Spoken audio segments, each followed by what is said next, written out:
Alright, I got something a little different today, and a little bit of a story to go with it too. This is a Bible from 1849. So this predates the Civil War. It's 173 years old as of this recording. So it's pretty old. It's not in terrible shape. It's actually in pretty decent shape overall. It's I'm gonna take a look at the cover a little bit more closely. Get this out of the way. Put this up here and take a look at it. So, and it has a lot of detail on the cover, obviously. Very decent cover detail. One of the things I noticed is it doesn't have any this Holy Bible right there. It doesn't tell you what version it is. And at first I was looking through this trying to figure out what version it was, and I was reading it and I was like, it reads like the King James Version, and then I thought, you know what, they probably didn't have another English translation at the time other than the King James Version, at least not something that would be reasonably common. So that's kind of what I first noticed. That's what the book looks like. It has this sort of green, I don't know what it's called. I've seen this. I'm not sure what the name of it is, but it's some sort of green decorative paint or edge. It's not edge gilding, but it's some sort of decorative edge of the paper design. So overall, the book is mostly together. The cover is pretty much, the front cover is pretty much coming off, but that's about it. And this.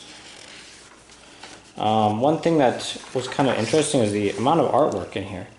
It's pretty impressive. I mean, they have quite a bit, a reasonable amount of art pictures. They're all like black and white ink.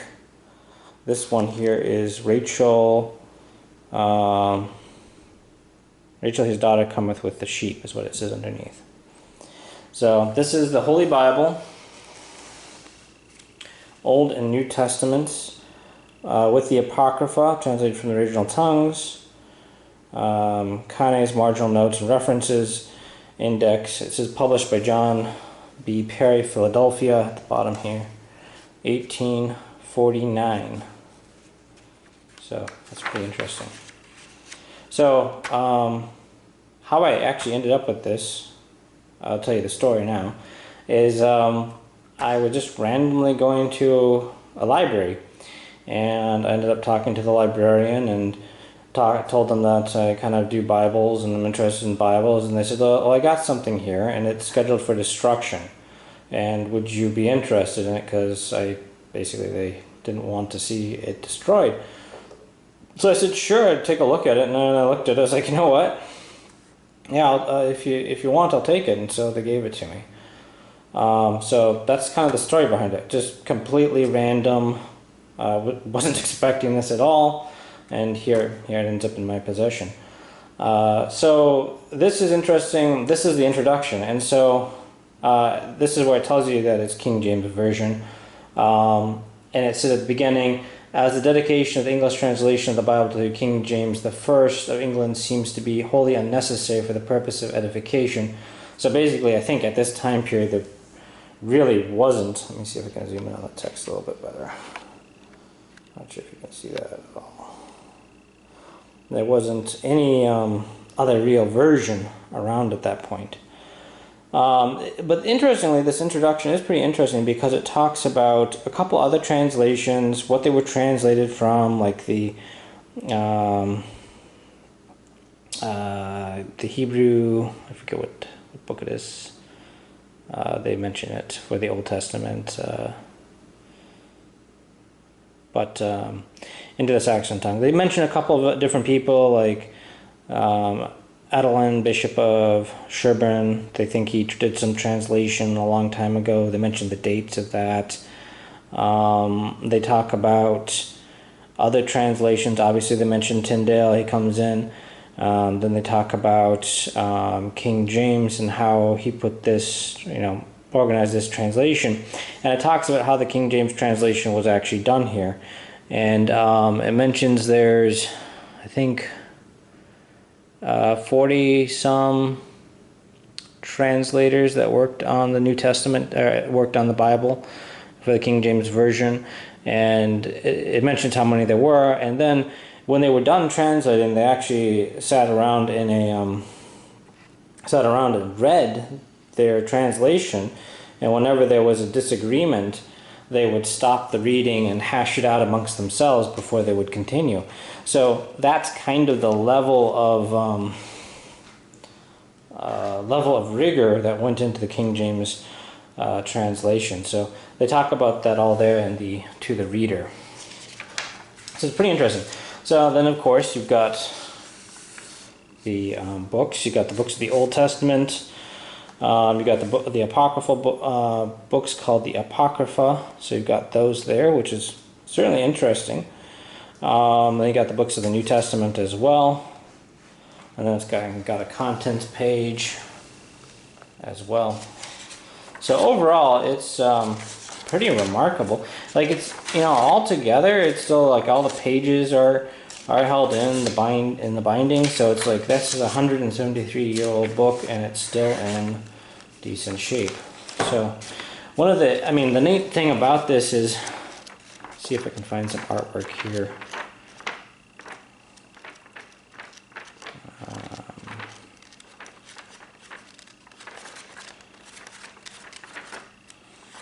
I thought I would have seen something at this point. What's this? Yeah, here we go. Here's some artwork. So this is Pharaoh's sorcerers turning the rods into serpents is what that is. So quite a bit of detail in the drawings. Very all pen and ink sort of drawings.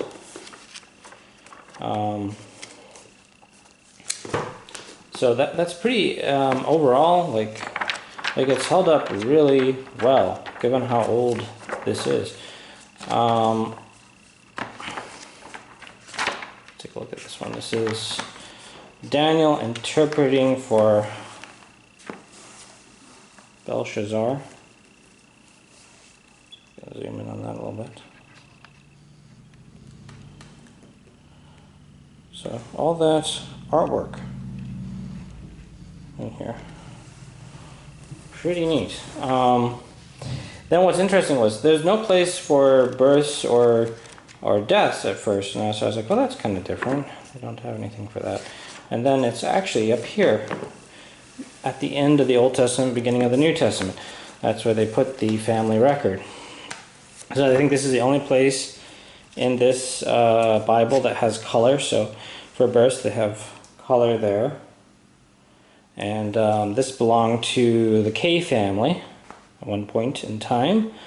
And these are the births, and so it looks like 1843 is one of the births, 1830 I think there. This is Matthias. This is March 22nd, 1817 there. So, I mean, it's just remarkable. I mean, penmanship is beautiful. The way they wrote back then. Looks pretty amazing. Then you have births over here. There aren't any births mentioned here, at least nothing written down that I can see. And then deaths, nothing there as well. So there's that. And then you got the New Testament, and so they give you a picture kind of right up front. This is the flight into Egypt from Matthew verse 13. So zoom in a little bit there. Mary with Jesus and Joseph. And then all around it you have pictures of Christ scourged, walking on the sea, washing the disciples' feet, blessing the little children. Basically you have a picture gospel here from Matthew. And I have a project.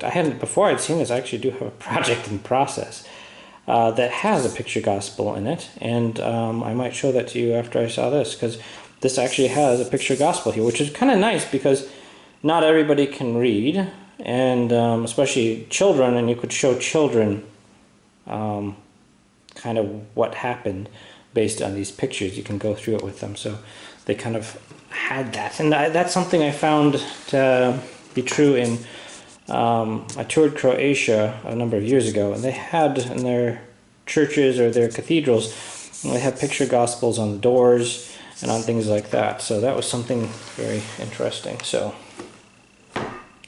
then you've got the New Testament. So you got Matthew, of course. You've got, let's see if there's any artwork in here. Yep, there's one there. So this is in John. So I wonder if they have, this one is Luke. So I wonder if they do it every book. I'm not sure they do it every book. I don't see anything from Mark, unless this is it. The Annunciation in Luke, that's what that is there. And again, you get a picture gospel, it looks like, for Luke walking on the sea, Christ scourged,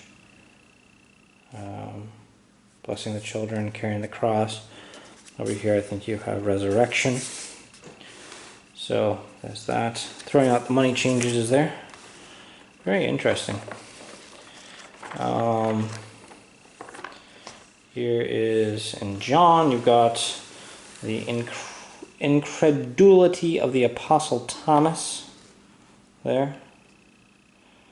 And then you've got another, basically, picture gospel around here, teaching in the temple, etc. So, very interesting book. And then you got the Acts of the Apostles. I wonder if it has anything back here. Any other artwork in the...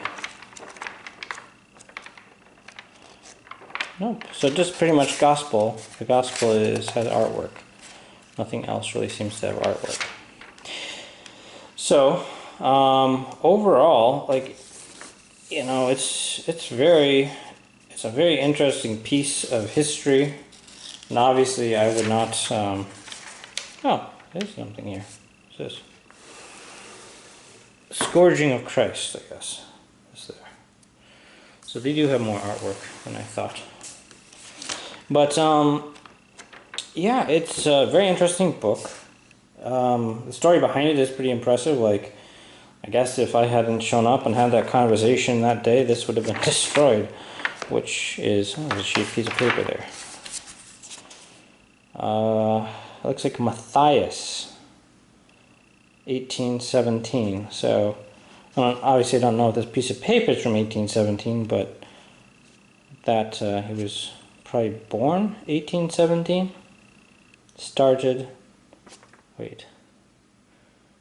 Departed this life.